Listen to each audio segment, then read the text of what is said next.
오늘 무척 덥네요. 그렇죠? 더운 날씨에 여기까지 오셨는데 사실 오늘 제가 할 얘기의 핵심적인 주제는 스스로 살아가랍니다. 이게 다예요. 더 다른 얘기가 없습니다. 근데 어떻게 보면 너무 좀 당연한 얘기 아닌가요? 인생을 스스로 살아가는 것이라는 걸 사실 모르시는 분 없잖아요. 그렇죠? 상담을 저는 이제 전문으로 하고 있는데요. 상담을 하면 중간에 상담하시는 내담자가 한숨을 푹 쉬면서 저를 이렇게 물끄러미 실망스러운 눈빛으로 보면서 하신 그런 얘기를 하세요. 결국 내 문제는 내가 풀어야 되는 거군요. 이렇게 얘기를 하세요. 사실 그분도 처음에 오셨을 때 자기 문제를 자기가 풀어야 된다는 거 사실 모르고 오시진 않았을 거예요. 사실 우리 다 알잖아요. 내 문제를 내가 풀어야지 누가 다른 사람이 풀어줄 거라고 생각하지 않는데, 하지만 우리 마음속에는 우리 의식과 다르게 누군가 내 삶을, 문제를 대신 해결해 주기를 바라는 그런 여러 가지 어떤 구원에 대한 환상들을 우리가 포기하지 않고 있다는 거죠. 혹은 누군가 내가 필요할 때마다 늘 내 옆에 있어줄 수 있는, 계속 나를 돌봐줄 수 있는 누군가가 어딘가에 있을 거라는 그런 기대감들을 사실 우리가 포기하지 않고 살아간다는 거죠. 사실은 머리로는 잘 알고 있지만 그걸 가슴으로 자각하는 그 순간에 변화가 사실 열리기 때문에 그 얘기를 꺼내는 그 순간이 상담에서 굉장히 좀 중요한 포인트라고 생각을 합니다. 그래서 그 얘기를 하시면서 상담이 종결되는 분들이 있고요. 또 다른 분을 또 찾아가는 거죠, 그분은. 그 다음에 정말 스스로가 가지고 있는 그런 무의식적 환상이나 기대를 내려놓고 이제 정말 작은 거 하나부터 내가 내 문제를 직면하고 내가 하나하나 풀어나가려고 하는 그러한 삶의 전환이 열리시는 분도 있고요. 그래서 오늘 이야기는 어떻게 보면 너무 뻔한 이야기지만 어떻게 보면 이 질문들이, 오늘 하는 이야기들이 좀 여러분들을 좀 불편하게 하는 이야기가 될 수도 있습니다. 그래서 뭐 아주 이렇게 좋은 얘기만 하기보다는 굉장히 마음이 좀 불편할 어떤 질문들을 같이 나눌 수도 있을 거고요. 또 어떻게 자기 인생을 살 것인가에 대한 이 부제처럼 어떻게 내가 내 자신의 인생을 살아갈 수 있을지 그 방법에 대해서 같이 이야기를 좀 나눴으면 좋겠습니다. 이게 좀 손으로 이렇게 하면 되는 거죠?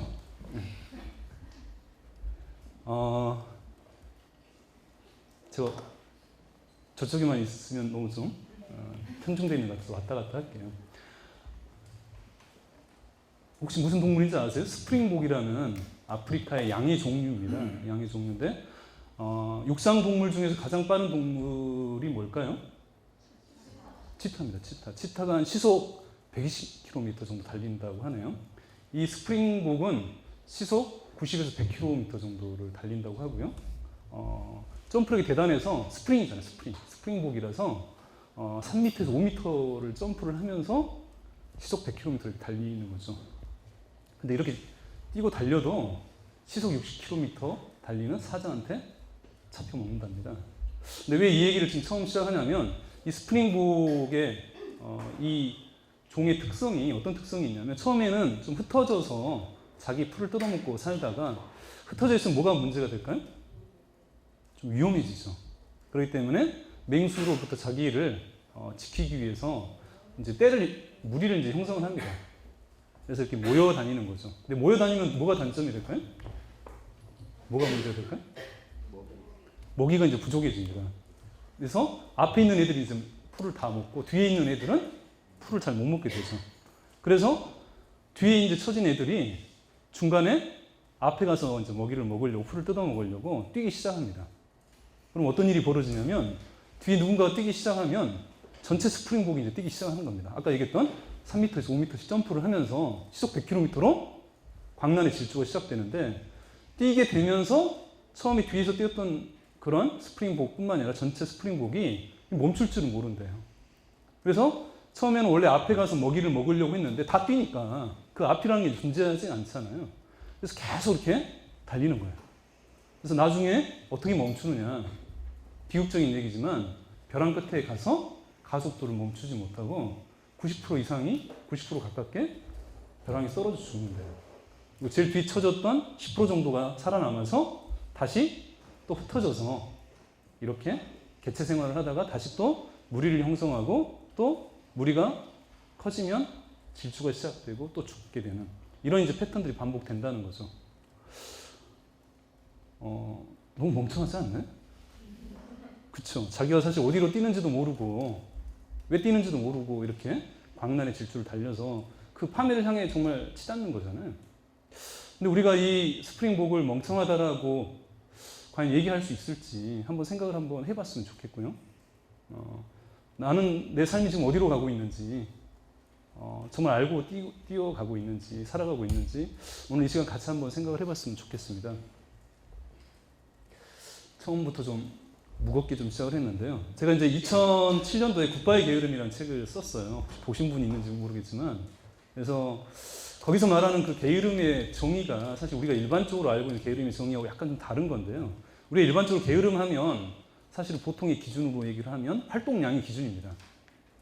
그래서 바쁘면 부지런하고 활동량이 적으면 게으르다라고 우리가 흔히 생각하기 쉽다는 거죠. 그렇죠? 근데 여기 앉아 계신 분들은 예외가 없으실 것 같은데 다들 바쁘시지 않으세요? 바쁘게 사시죠? 오늘 여기 오셨다는 것부터가 굉장히 뭔가 가만히 있지 않고 뭔가를 자꾸 활동을 많이 하시는 분들일 거라고 생각을 하는데 근데 과연 우리가 바쁘게 살아간다라고 한다면 부지런하고 게으르지 않다고 얘기할 수 있는지 저는 이제 그런 의문들이 좀 들었어요. 왜냐하면 많은 게으름들이 사실은 사람들이 게으른 게 안 좋다고 생각하기 때문에 우리가 눈에 보이지 않게 사실 은폐되어 있다는 거죠. 제가 지금 95년도부터 정신과 의사를 했으니까 한 20여 년 가까이 좀 하고 있는데요. 정신과에 오셔서 증상을 호소하시는 어떤 그런 내용이나 어떤 그런 상태들이 시대적으로 변천이 이제 이루어지고 있다는 것들이 느껴져요. 그래서 예전보다 여러 가지 눈에 띄는 변화들이 있는데 그 중에 하나가 불안하신 분들이 너무 많아요. 그러니까 예전에는 뭐 여러 가지 좀 다양했다고 한다면 불안을 호소하시는 분들이 어떤 증상을 가지고 오시더라도 공통적으로 불안한 게 항상 있다는 거죠. 그러니까 그만큼 지금 우리가 굉장히 안전하지 못하고 우리 스스로가 위협감들을 느끼고 위기감을 느끼고 지금 살아가고 있다는 얘기죠. 근데 불안하신 분들의 특징 중에 하나는 상담을 오시면 가만히 있지를 못하세요. 가만히 있지 못하시고 막 수첩 같은 거 꺼내서 이렇게 적으시기도 하고요. 그 다음에 크리넥스 티슈에서 그 휴지를 빼서 계속 이렇게 책상을 막 닦으면서 이렇게 상담을 하세요. 닦으시면서 아마 옆에 대걸레가 있었다면 대걸레를 닦으시면서 아마 얘기를 하셨을 수도 있다는 생각이 좀 드는데요. 근데 우리 어머니들 있잖아요. 여기 계신 분도 해당될 수 있는데 가만히 보면 하루 종일 쓸고 닦고 하시는 어머님들 계세요. 그렇죠? 그런 분들 있죠. 그렇게까지 청소 살림 안 하셔도 되는데 계속 닦은데 똑 닦고 이렇게 하루 종일 이렇게 집안일 하시는 분들은 10중 8구 마음속에 굉장히 불안이나 분노가 차 계신 분들이세요. 왜냐? 가만히 있으면 자꾸 그 감정들이 스스로를 힘들게 하니까 자꾸 주의를 전환시키기 위해서 뭔가 이렇게 활동을 하는 거예요. 운동선수, 학생 마찬가지입니다. 내가 시합을 앞두고 시험을 앞두고 불안하다. 그러면 많은 사람들이 학습량이나 운동량을 늘립니다. 연습을 더 많이 해요. 양궁선수라고 제가 한다면 제가 양궁선수라고 한다면 평소에 200발을 쐈다고 한다면 이제 불안하니까 300발을 쏘는 거예요. 그러면 스스로가 위안이 돼요. 내가 이제 더 열심히 하고 있다는 이런 마음으로 위안이 되는데 정말 더 중요한 것은 연습량을 늘리는 게 아니고요. 사실은 정말 실전 같은 훈련을 하고 있느냐는 거죠. 실력, 기술의 진전이 있느냐 없느냐가 중요한 포인트인데 실제로는 적중률이 높아지지 않으면서 양만 그냥 더 늘려가고 있다는 거죠. 그러면서도 스스로가 뭔가를 하고 있다는 것 때문에 스스로를 괜찮다라고 생각을 하는 거죠. 제가 이 얘기를 하는 것은 아까 스프링복처럼 우리가 굉장히 많은 여러 가지 바쁘게 사시잖아요. 이렇게 정신없이 바쁘게 살면서 바쁘게 산다는 것만은 우리 자신을 굉장히 스스로를 위안하고 있지만 사실은 정말 어떤 질적인 측면으로 우리가 정말 나아지고 있고 성장하고 있고 발전하고 있는지를 사실 되물어볼 필요가 있다는 거죠. 그래서 불안에 대한 가장 흔한 방어 기제는 과잉 행동입니다. 뭔가를 자꾸 늘려놓는 거예요. 그건 이제 행동뿐만 아니라 계획도 포함될 수 있죠. 내가 무언가를 하고 있다는 것만으로 위안들을 자꾸 삼기 때문에 자꾸 계획을 더 많이 세우는 것일 수도 있고요. 그래서 저는 이제 2007년도에 부지런한 게으름뱅이도 있다. 바쁜 게으름뱅이도 있다. 이 얘기를 하고 싶어서 이제 이렇게 얘기를 했고요. 그래서 활동량이 기준이 아니고 그럼 뭘까요? 중요한 것은 더 중요한 건 방향성과 능동성이라는 거죠. 내가 설사 부지런하게 살지 않더라도 내 스스로가 휴식의 시간이 많다고 하더라도 그게 내 능동적인 선택이라고 한다면 그 사람 우리가 게으르다라고 할 수는 없다는 거죠. 왔다 갔다 하니까 좀 그렇네요. 아니요, 괜찮습니다. 네. 뭐 이쪽 이렇게 하면서 하니까 또 괜찮네요. 아까 정신과 뒤에 촬영하시는 분이 힘드시겠군요. 상관없으세요? 괜찮으세요? 네. 불편하신 말씀 주세요. 아까 말씀드린 것처럼 정신과 진료실에서 증상을 호소하시는 분들이 여러 가지 어떤 그런 변화들이 있다고 얘기를 했는데 최근 들어서 많이 보는 그런 정식 진단명은 아니에요. 여기 나와 있는 것처럼 번아웃 신드롬, 소진 증후군이라고 얘기하는데 이런 분들이 굉장히 많아지셨어요.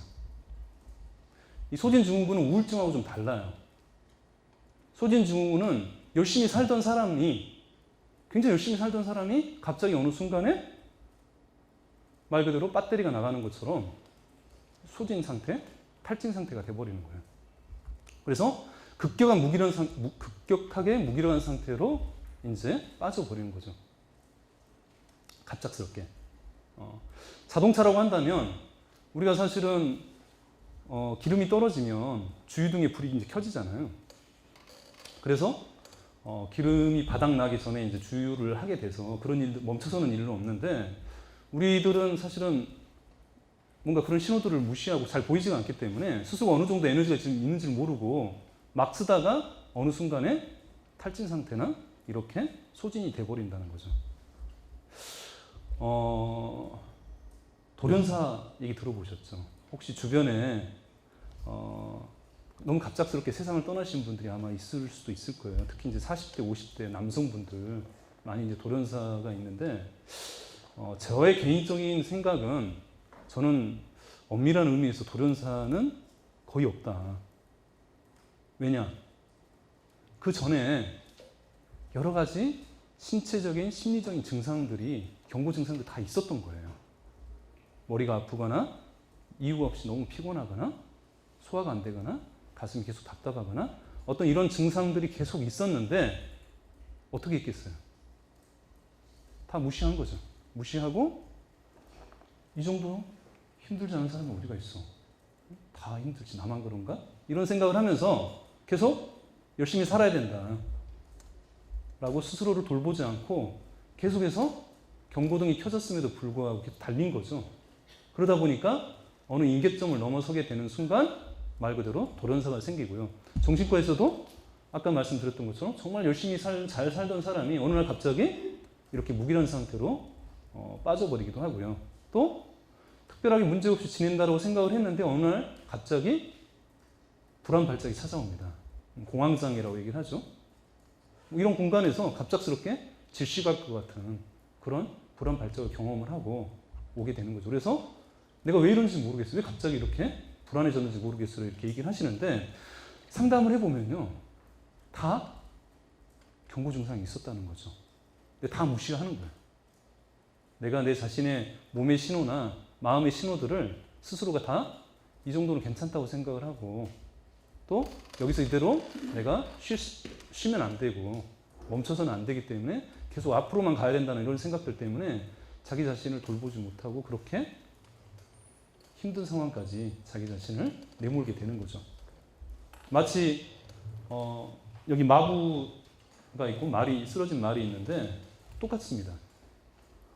말이 쓰러지면 물론 처음에 잘 말이 이렇게 물건을 치지 못하면 때리면 효과가 있죠. 어느 정도. 근데 계속 때리면 어떻게 될까요? 계속 때리면 이제 이런 일이 벌어지죠. 근데 이 마구가 참 잔인하게 느껴지잖아요. 그렇지 않나요? 정말 잔인하잖아요. 사실 쓰러진 말을 또 채찍질을 하고 일어나라고 이렇게 때린다는 게 말이 안 되잖아요.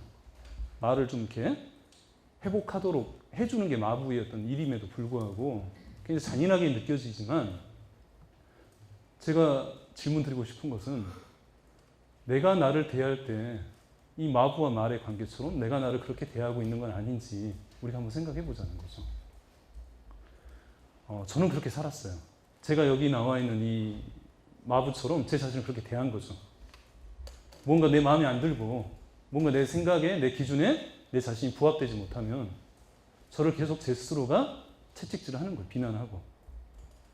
그래서 저는 예전에 힘들면 20대, 30대 때는 힘들면 막 산에 갔어요. 산에.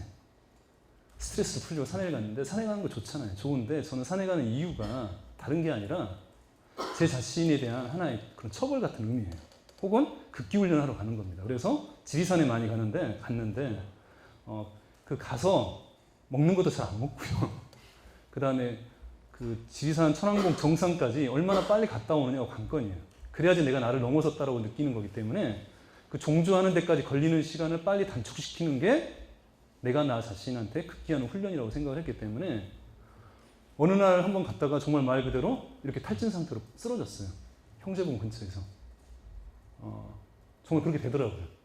그래서 그날 울면서 내려왔는데, 내가 지금 뭐 하는 짓인가, 내가 나를 왜 이렇게 힘들게 하는지, 왜 이렇게 나를 못 살게 구는지, 그때 정말 울면서 내려왔는데요. 생각해보면 대학교 때네요, 그때가. 근데 제가 이 얘기를 하는 것은, 우리가 자기 자신을 그렇게 대하는 경우가 많다는 거죠. 지치고 쓰러지고 무기력하고 내가 힘들어 있으면 어떻게든 나를 보살펴주고 돌봐주고 다시 일어설 수 있도록 케어해주는 게 아니라 또 때리는 거예요. 너 왜 그거밖에 안 되느냐라고. 근데 결국은 그 끝은 계속 자기 자신을 황폐화시키는 것밖에는 안 된다는 거죠.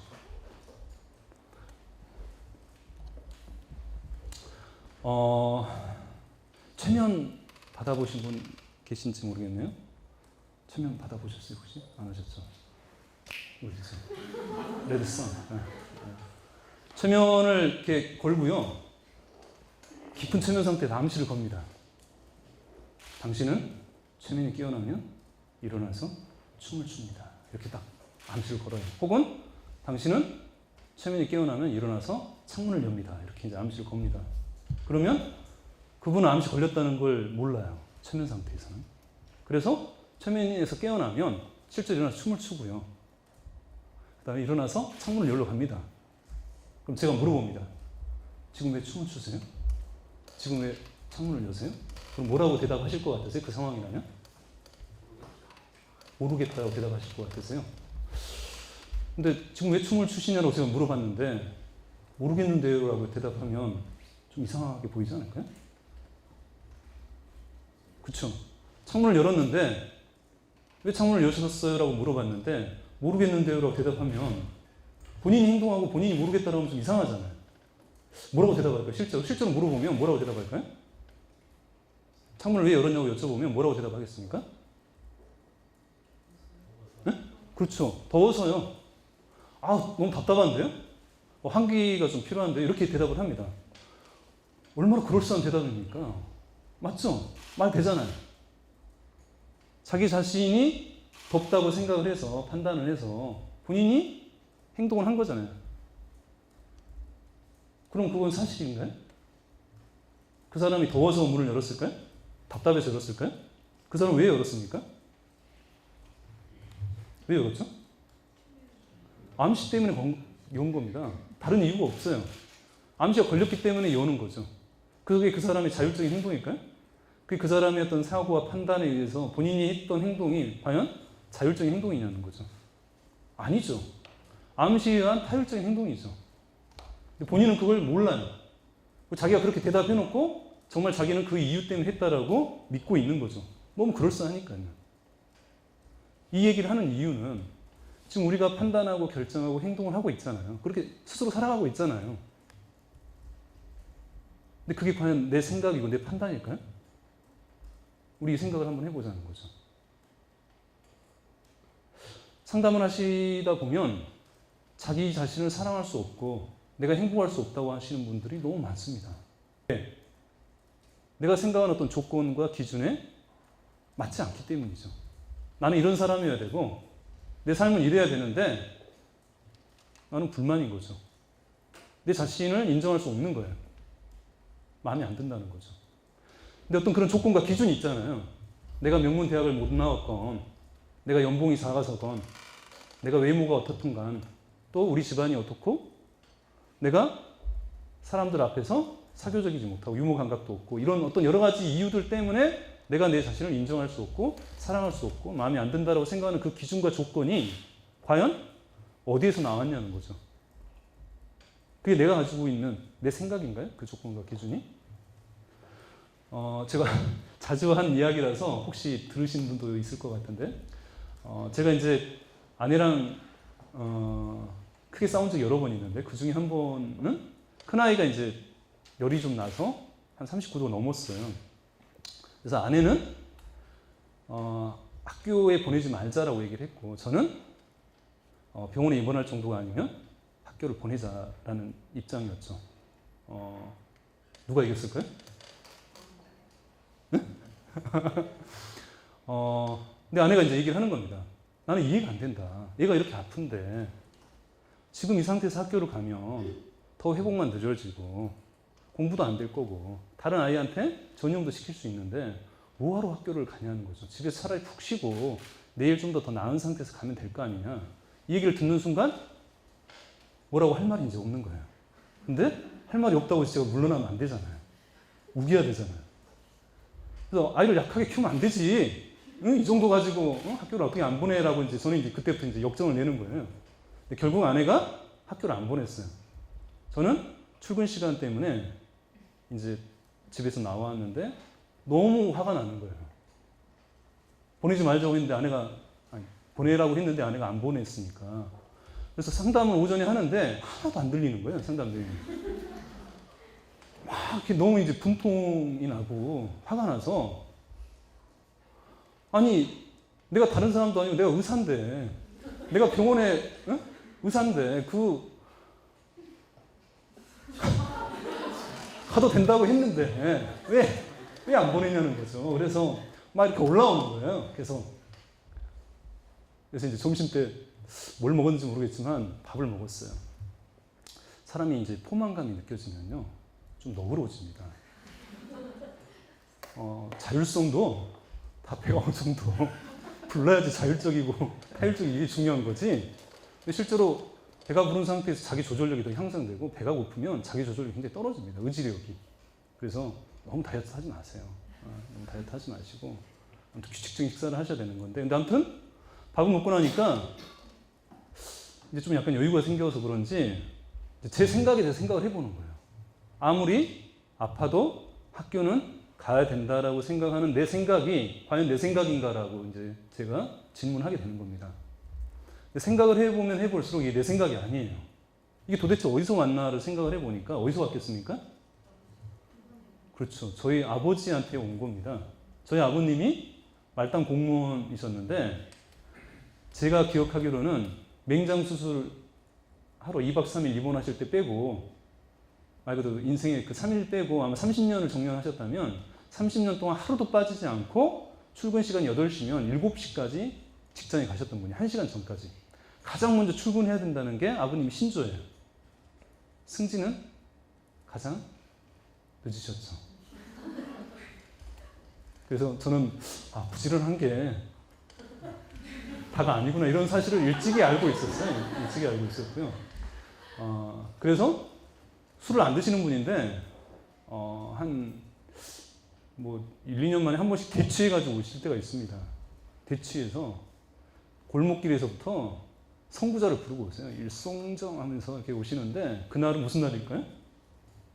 승진 발표하는 날.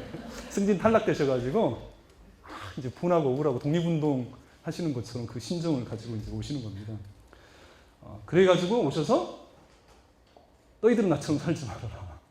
이제 이 얘기를 어릴 때부터 참 귀에 못이 박히게 들었는데 아무튼 그 생각은 제 생각이 아니에요. 우리 아버지 생각이 아무 비판 없이 아무런 비판 없이 어릴 때부터 저한테 세뇌되고 주입돼서 어느 순간부터 저는 제 생각으로 알고 살아온 거죠. 거의 40년 가깝게 그 생각을 저는 제 생각이라고 생각하고 사는 거예요. 근데 생각을 해보니까 아내 말이 맞아요. 그렇게 아픈데 뭐하러 학교를 갑니까? 그래서 제가 바로 꼬리를 내렸죠. 근데 이게 지금 하나의 사례만 지금 얘기를 한 거지만 우리가 생각하는 내가 이래야 된다라고 생각하는 어떤 그런 조건과 기준, 과연 그 조건과 기준이 어디서 왔냐는 거죠. 한번 생각을 해봤으면 좋겠고요. 뒤에 다시 또 반복적인 얘기입니다. 그래서 자율성은 나는 자율적이라고 생각하시겠지만 세 가지 차원에서 자율성을 한번 되짚어서 생각을 해볼 필요가 있습니다. 첫 번째는 가치적인 자율성입니다. 그래서 방금 얘기한 것처럼 내가 가지고 있는 가치관, 내 사고, 내 판단이 과연 나의 것인가라고 내가 비판적인 검토를 통해서 재정립이 되어 있다고 한다면 그건 자율성을, 가치적인 자율성을 획득한 거지만 아무런 비판의식 없이 내가 가지고 있는 생각이라고 한다면 사실 그건 내 생각이 아니고 그리고 나는 결코 내 세계를 만들 수 없는 거죠. 자기 철학 없이는 자율적인 삶을 살 수가 없죠. 그래서 사실은 이 가치적인 자율성이 가장 중요한 자율성의 어떤 그런 첫걸음이 될 수 있고요. 저는 상담을 계속 하다 보면 이제 같은 시간을 이렇게 하더라도 빨리 변화하시는 분들이 있고요. 그 다음에 굉장히 더디게, 제가 미안할 만큼 더디게 변화하시는 분들이 있습니다. 이때쯤 좀 뭔가 좀 변화가 좀 있어야 되는데 라고 자꾸 안타까운 마음이 이렇게 드는데 변화가 잘 안 일어나시는 분들이 있는데 그 여러 가지 요소가 있죠. 여러 가지 요소가 있는데 그 중에 중요한 요소 중에 하나가 뭐냐면요. 자기 자신의 생각에 대해서 비판적으로 생각할 수 있는 사람은 빨리 변합니다. 근데 자기 자신의 생각에 대해서 비판적인 사고를 할 줄 모르는 사람, 타인에 대해서는 비판적인 사고를 할 수 있을지 몰라도 자기 자신의 생각에 대해서 비판적인 생각을 못 하시는 분들은 안 바뀌어요. 바뀔 수가 없죠. 자기 자신의 생각들 놓지 않는데. 그렇지 않겠어요? 근데 내가 가지고 있는 내 자신의 어떤 그런 가치관이나 어떤 기준이나 어떤 신념, 이 부분들에 대해서 그것이 꼭 사실이 아닐 수도 있다고 생각을 하고 과거에 했던 경험 때문에 이게 만들어진 일반화된 어떤 생각이라고 생각하시고 이러한 부분들에 대해서 비판적인 어떤 그런 생각을 하시는 분들은 보다 더 빨리 변화가 일어날 수 있다는 거죠. 두 번째는 정서적인 자율성이 있습니다. 인간은 가장 약한 존재로 세상에 태어나죠. 그렇죠? 가장 오랜 시간 동안 누군가의 보살핌을 받도록 되어 있습니다. 그렇지 않으면 생존할 수가 없죠. 생존 자체가 안 되는 거죠. 그렇죠? 누군가 나를 돌봐줄 사람을 아이는 태어나자마자 필사적으로 찾게 됩니다. 엄마가 모성애가 뛰어나기 때문에 아이를 잘 돌보기도 하지만 아이가 가만히 있는다고 해서 가만히 있는 게 아니고요. 우리 눈에 보이지 않지만 아이는 필사적인 애착을 불러일으키는 행동을 유발을 합니다. 뭐 구슬프기 우는 것부터 시작해서 빤히 쳐다보는 것도 그렇고요. 어떤 행동이나 표정을 따라하는 것뿐만 아니라 여러 가지 그런 애착을 유발하는 행동을 하게 되죠. 근데 아무튼 아이가 그렇게 애착을 불러일으키는 어떤 행동을 하면서 보살핌과 의존, 보살핌과 돌봄들을 이제 받게 되면서 우리가 사실은 상당 기간 동안 누군가의 일방적인 보살핌과 의존을 받아오면서 어른이 되어가죠. 이게 하나의 말 그대로 습관이 됩니다. 정서적인. 그래서 정서적인 자율성이라는 건 뭐냐면 스스로가 자기 자신을 돌볼 수 있는 거죠. 나를 계속 돌봐줄 수 있는 누군가를 찾아다니는 게 아니라 스스로가 자기 자신을 돌볼 수 있을 때 우리는 그 사람을 정서적 자율성을 획득할 수 있었다라고 보고요. 일방적인 관계를 찾아다니는 게 아니라 내가 누군가와 어른과 어른으로서 상호적인 어떤 그러한 교류를 해나갈 수 있는 능력을 가질 수 있을 때 우리가 그 사람을 정서적 자율성을 얻었다라고 할 수가 있겠죠. 세 번째, 행위적 자율성입니다. 행위적 자율성은 내가 선택하고 내가 결정하고 더 중요한 부분들은 내가 책임지는 겁니다. 이 자율성의 비극이 저는 세월호 사고하고도 굉장히 관련이 있다고 생각을 하고요. 우리 사회에 지금 책임지려고 하는 사람이 아무도 없습니다. 그렇죠?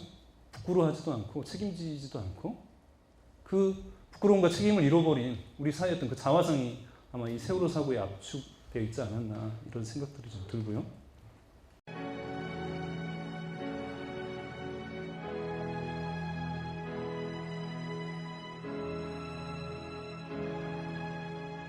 talk to him.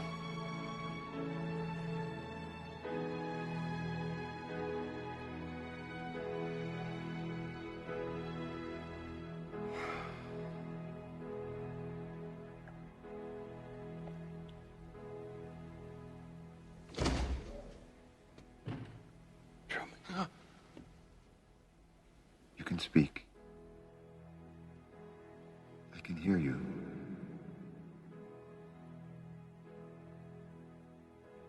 Who are you? I am the creator of a television show that gives hope and joy and inspiration to millions. Then who am I? You're the star.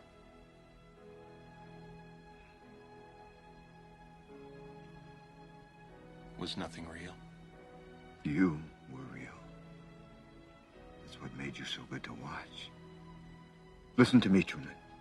There's no more truth out there than there is in the world I created for you. Same lies. The same deceit. But in my world, you have nothing to fear. I know you better than you know yourself. You never had a camera in my head. You're afraid. That's why you can't leave.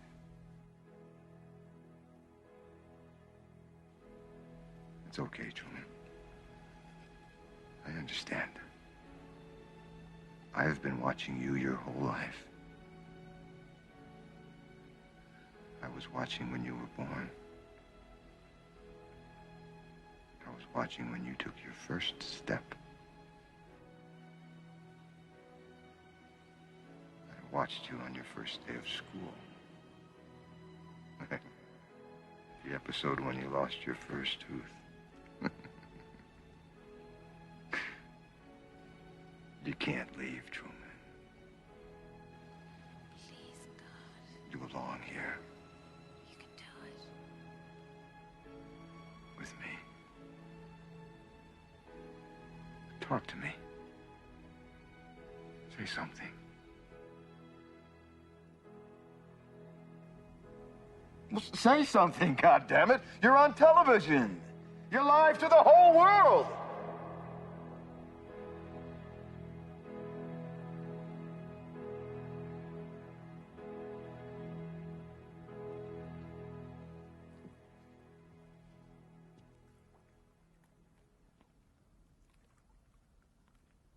In case I don't see ya. Good afternoon, good evening, and good night. Yeah.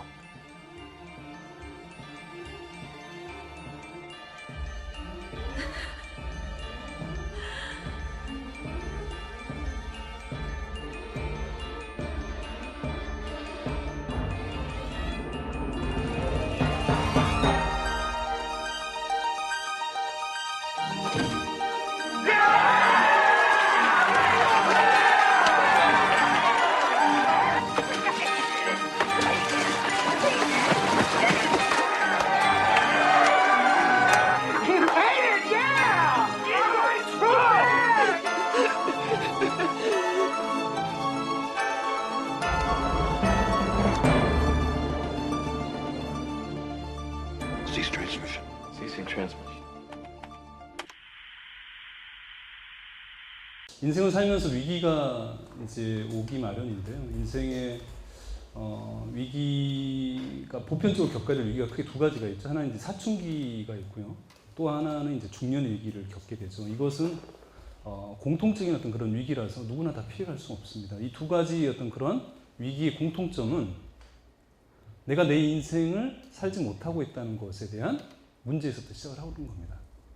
내가 누군가한테 예속돼 있다라고 좀 느끼고 내 삶을 살지 못한다라고 좀 느끼는 그 부분에 대해서 청소년기에는 내가 내 삶을 찾고자 하는 자아를 세우고자 하는 그러한 욕구들, 자율성에 대한 욕구들이 솟아나면서 부모들하고 이제 갈등을 빚게 되죠. 다만 이제 그 청소년들이 미숙하기 때문에 그러한 부분들이 반항을 위한 반항이랄지 질풍노도의 시기처럼 이제 보여질 수 있겠지만 그 반항은 어떻게 보면 피할 수 없는 자아를 만들어가는 어떤 그런 과정이라고 볼 수 있고요. 중년의 위기도 마찬가지입니다. 본질적으로는 중년의 위기 또한 내가 내 삶을 살지 못했다는 그러한 자각에서부터 시작을 하는 거고요. 집에 가도 내 자리가 없다는 느낌이 들고 뭔가 내가 내 인생을 살지 못했다는 그러한 자각에서부터 중년의 위기가 시작을 하는 거죠. 요즘에는 청소년기에서 사춘기가 자꾸 위에돼서 뒤늦게 이제 대학생 돼서 이제 사춘기가 나타나는 분들도 많아요. 그러다 보니까 옛날에 시어머니하고 며느리하고 같이 임신했던 것처럼 부모님이 중년의 위기, 갱년기, 그 중년의 위기 50대 전후로 이제 많이 나타나잖아요. 그래서 부모님도 중년의 위기를 겪고 있고 아이도 대학생이 돼가지고 늦은 사춘기를 겪어서 이게 해결이 안 되는 거예요.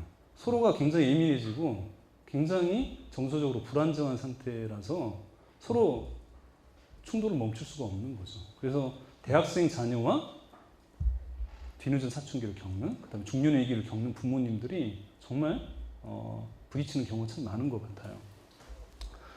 그래서 내 인생을 살고 있는가라는 이 질문 자체가 어떻게 보면 자기 인생을 살아갈 수 있는 굉장히 중요한 순간이 좀 될 수 있겠죠.